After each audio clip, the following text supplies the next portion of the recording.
Secretary of State Rex Tillerson, one of the administration's most uncompromising critics of Russia, said last week that the Kremlin's meddling in elections in the United States and Europe is part of an active threat of a recently resurgent Russia. This week, National Security Advisor H.R.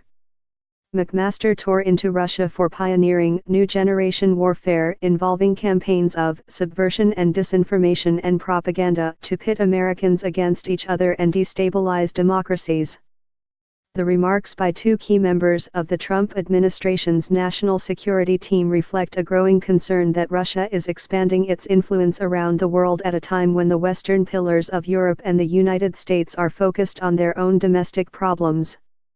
Against that backdrop, the Carnegie Endowment for International Peace is about to launch a 2-year analysis of Russia's activist foreign and military policies, called The Return of Global Russia, a reassessment of the Kremlin's international agenda. The project aims to spotlight ways in which the Kremlin's influence has spread far beyond Russia's immediate neighbors and is now rooted in countries throughout Europe, the Middle East, Africa, Asia, and Latin America. Obviously, the Russian role in the U.S. election and what Rex Tillerson referred to as the use of hybrid warfare has generated much attention in the wake of Ukraine and the events around the election, said Andrew Weiss, who oversees Carnegie's research on Russia and Eurasia. What needs to be assessed is seeing the broader level of Russian foreign policy ventures. It's our ambition to see what patterns emerge, and how it's likely to evolve. Russia's alleged interference in the 2016 U.S. election, a matter being investigated by congressional committees and special counsel Robert S. Mueller III, grew out of suspicions in Russia that it was itself under siege.